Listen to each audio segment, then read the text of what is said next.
जैसे अब बुजुर्ग हैं, अब शुरुआत जहाँ से होती है, बच्चा जब बालक है फिर उसको उमंग होती है कि मैं बड़ा होऊंगा, फिर मेरा ब्याह होगा और विवाह के बाद मेरा संतान होगी। ये तो बट नेचुरल के ब्याह संतान के लिए करवाया जाता है, स्वाभाविक बात है। अब वो सबसे पहले हमारी ऐसी धारणा होती है कि भगवान हमें पुत्र दे। अब तो नहीं रही, क्योंकि हमें तत्व ज्ञान होगा। इससे पहले जो भक्ति मार्ग में नहीं है और जो इस हम जो पहले अपनी व्यवस्था, अपने दिमाग की सोच उसके अनुसार बताते हैं कि हर एक इंसान ये चाहता है कि हमारा बेटा हो, लेकिन पुत्र नहीं हुआ, पुत्री होगी। तो फिर दूसरी उम्मीद ये करता है, आशा करता है, परमात्मा ये भी कहता है बेटा होना चाहिए, लेकिन फिर भी बेटी होगी। फिर दो बेटी होने के बाद तो पूरी आस्था करता है और आशा करता है भगवान से कि अब के तो पुत्र ही होना चाहिए, फिर भी पुत्री होगी। और फिर चौथी भी आस की तो वो भी पुत्री होगी, पुत्र की आस थी लेकिन पुत्र नहीं हुआ। तो इससे सोच लीजिए कि हमारा चाहा नहीं हुआ, हमारा किया नहीं हुआ। ये तो परमात्मा ने जो तुम्हारे संस्कार हैं वही देने हैं और वही होना है। तो इसे हमने क्या किया?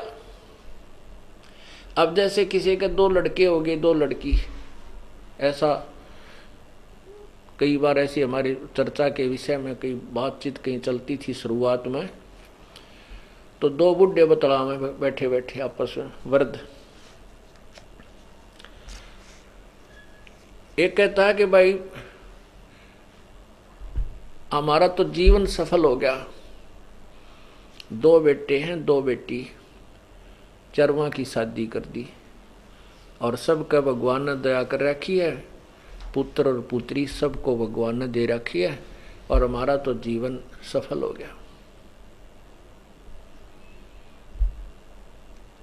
अब उस भोली आत्मा ने कोई समझावे कि जो भी होना था वो परमात्मा ने ही दिया है, तेरे पूरे पूर्व के संस्कार थे वो दे दिया। अच्छी बात है, पिछले जन्म के तेरे पुण्य थे, लेकिन आपने तो जीवन बर्बाद कर दिया। जो आपने जो करना था ये तो भगवान ने देना ही था, तेरे संस्कार में इतना ही था, वो दे दिया। अब तूने जो करना था इस मनुष्य जीवन में वो तो शुरुआत भी ना की, तू नालायक, और बात बनावा है कि मेरा तो जीवन सफल हो गया। तूने तो इस जीवन को नष्ट कर दिया, बर्बाद कर डाला।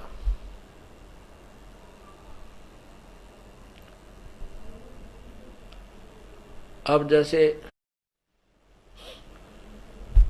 ये बुजुर्ग भक्त हैं, उनसे पूछो हमारी उम्र में आगे जो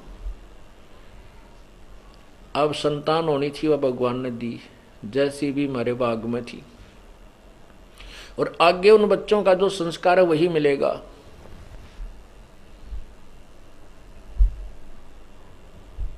हमने पता नहीं के उम्मीद ला रखी थी, मनमाने एक आध ऐसा नालायक बालक हो रहा, उठ दे गाल देने लगे और शराब पी ले, बोले तेनू डर लागे कदे इज्जत का गाहक हो जा। तो बता के सुख पाया उस संतान और बेटियां तक। कहने का भाव ये है कि हमने जो अपना मूल उद्देश्य था, जो भक्ति करनी थी, वो प्रारंभ ना करके एक भयंकर भूल कर दी। अभी सत्संग के माध्यम से, प्रभु की वाणी के माध्यम से, सदग्रंथों के माध्यम से आपको वही भूल याद दिलाई जाती है और उस भूल को अब सुधार करना है, पूर्ण परमात्मा की भक्ति करनी है, मोक्ष प्राप्त करवाना है। अब इस जीवन में जो हमें देखा, बुढ़े आदमियों ने पूछ लो, एक चारपाई डालने में जगह नहीं मिलती उनको।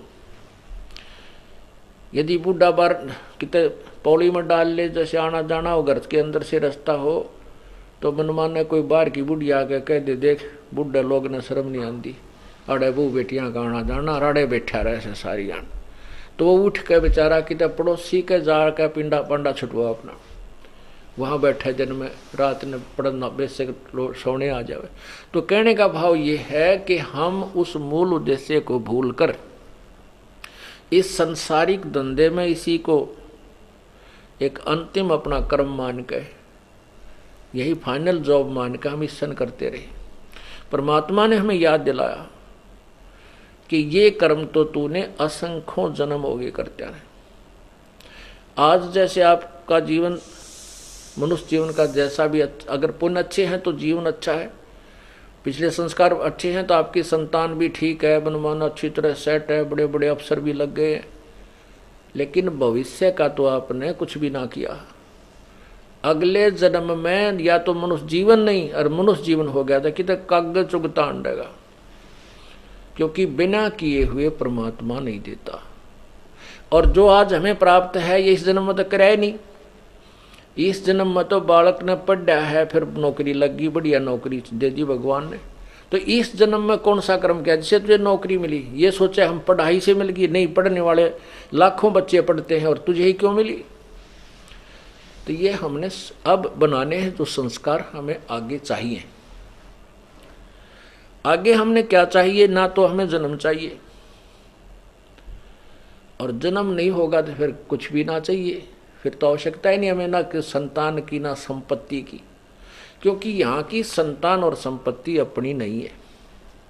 ये तो एक दिन हमने त्याग कर जानी होगी, छोड़नी पड़ेगी। चाहे हम सारा जीवन लगा देते हैं कार को ठीक जोड़ने में, फैक्ट्री लगाने में, 1 सेकंड में मृत्यु हो जा, वो यहीं रह जाती है। परमात्मा कहते हैं काया तेरी है नहीं भई माया कहाँ से हो, चरण कमल में ध्यान रखो इन दोनों को खो। अब मान लिया आपका सुंदर शरीर, स्वस्थ शरीर है और आपके पास खूब संपत्ति भी है, लेकिन ये तेरी नहीं है, ये माया है राम की अपनी कहे गंवार। जमपुर धक्के खावेगा नाहक बह बेगार, नंगा आया जगत में नंगा ही तू जाए, बीच में ख्वाबी ख्याल है ये मन माया भरमावे।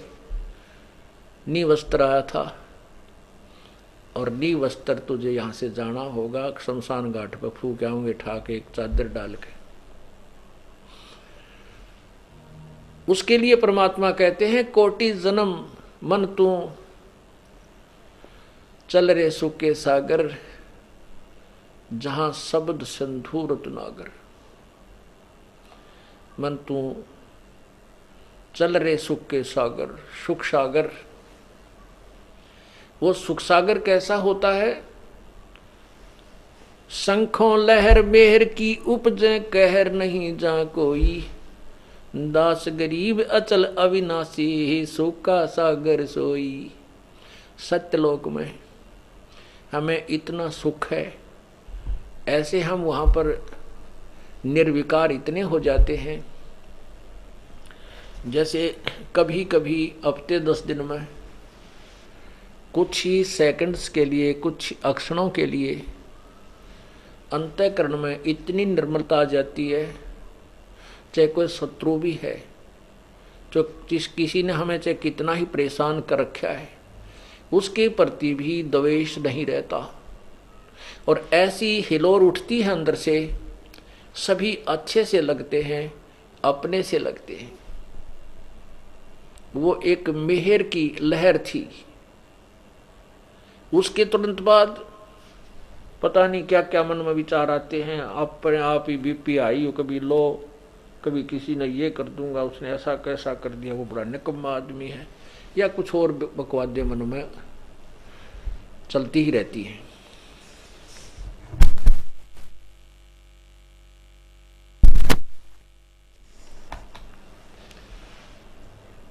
तो इस प्रकार सतलोक में जाने के बाद कहते शंखों लहर मेहर की उपज और कहर नहीं जा कोई।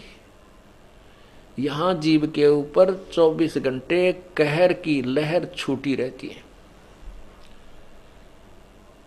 कभी किसी को किसी प्रकार की चिंता है, किसी को किसी प्रकार की चिंता है, कोई किसी को बुरा करने की ताक में है, कोई किसी का हत्या करने की ताक में है, कोई कुछ करने की सोच रहा है, लेकिन शुभ संस्कार शुभ कर्म तो सतलोक यहाँ सत्संग में आने से ही होंगे, और पूर्ण रूप से सुख हमें उस सच्चे लोक में, उस अविनाशी लोक, शाश्वत स्थान सत्य लोक में ही होगा।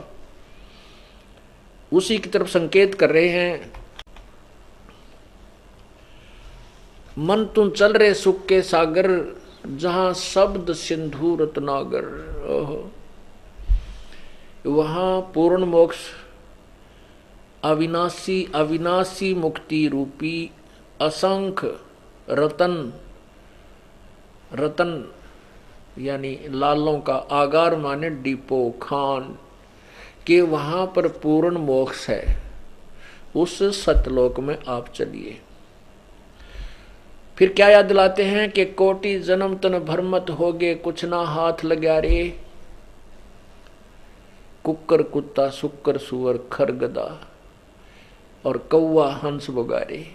कौवा काग को कहते हैं, हंस एक पक्षी होता है, एक बुगा यानी बुगला पक्षी होता है। इस तरह के जीवन बहुत असंख्य बार तूने प्राप्त किए।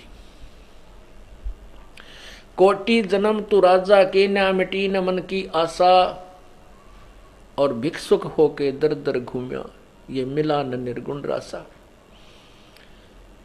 ऐसा नहीं कि आप जैसे आप गरीब हैं, साइकिल भी हमारे पास नहीं, कईयों के पास मकान भी बहुत अच्छी व्यवस्था नहीं है। हम सदा ऐसे ही नहीं थे, कभी आप राजा भी रहे हो, और उस राजा बने अपने पुण्य कर्मों से, और फिर राजा बनकर आप पुण्य नहीं कर सके, उसके बाद आप इतने निर्धन हो गए कि आपको समय पर आहार भी नहीं है। तो यहाँ ये असंख्यों बार आपके साथ ये आपदाएं बीत चुकी हैं, और ऐसे राजा भी आप रह चुके हो। एक मोटा उदाहरण आपको बताते हैं। जैसे महावीर जैन जी का जीवन आपने देखा, उसने करोड़ों बार तो जन्म हुआ मनुष्य का, ना करोड़ों बार तो वो गधा बना, 30 करोड़ 60 करोड़ बार गधा, 30 करोड़ बार कुत्ता, और 20 करोड़ बार बिल्ली। ओए होए, और पता नहीं कितने वृक्षों के जीवन हैं, पता नहीं कितनी बार हाथी, और 80 लाख बार वो देवता भी बना। 80 लाख बार वो देवता भी बना। एक बार फिर दिखाते हैं आपको झलक, क्योंकि ये इस शब्द, इस परमात्मा के वचन से संबंधित है, इससे इसका लिंक है कि कोटि जन्म तन भरमत हो गए, कुछ ना हाथ लगा रे, और कुकर सुकर खरबा बोरे कौआ हंस वगारे।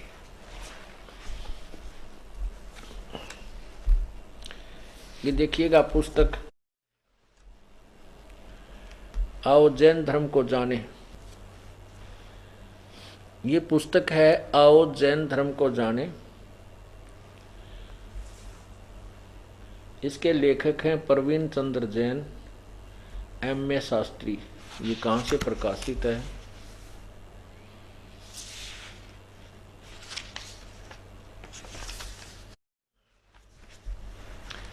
आओ जैन धर्म को जाने, लेखक प्रवीण चंद्र जैन, M.A. शास्त्री, जम्बूद्वीप हस्तिनापुर। प्रकाशक है श्रीमती सुनीता जैन, जम्बूद्वीप हस्तिनापुर मेरठ। इसके 294 पृष्ठ से 293 से सुनिए, देखिएगा। विशेष प्रकरण आओ जैन धर्म को जाने। प्रश्न, श्री महावीर भगवान के अन्य कौन कौन से नाम हैं? अन्य 5 नाम है: वीर, अतिवीर, सन्मति, महावीर एवं वर्धमान। अब 294 पा जाइए।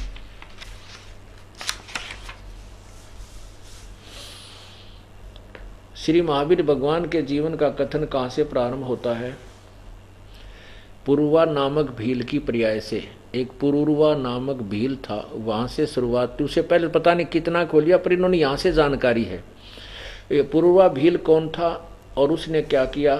उत्तर, वो पुष्कलावती पुष्कलावती देश की पुंडरीकीणी नगरी में एक भीलों का राजा था। उसने सागरसेन मुनिराज से मध्यमास मधु का त्याग व्रत लिया था, जिसे जीवन भर पर्यंत पालन किया। श्री महावीर भगवान का जीव पुरूरा भील की प्रिया यानी शरीर से कहाँ गया? पहले 100 धर्म स्वर्ग में 1 सागर की आयु वाला देव हुआ। उसके बाद कहाँ गया? पहले स्वर्ग के बाद महावीर जन कहाँ गए? उत्तर भरत चक्रवर्ती की रानी अनंतमती से मारीची नामक ज्येष्ठ पुत्र हुआ। ये भरत कौन था? भरत जो है राजा ऋषभ देव का पुत्र था और जैन धर्म के प्रथम तीर्थकर अर्थात जैन धर्म के प्रवर्तक राजा ऋषभ देव जी को माना जाता है।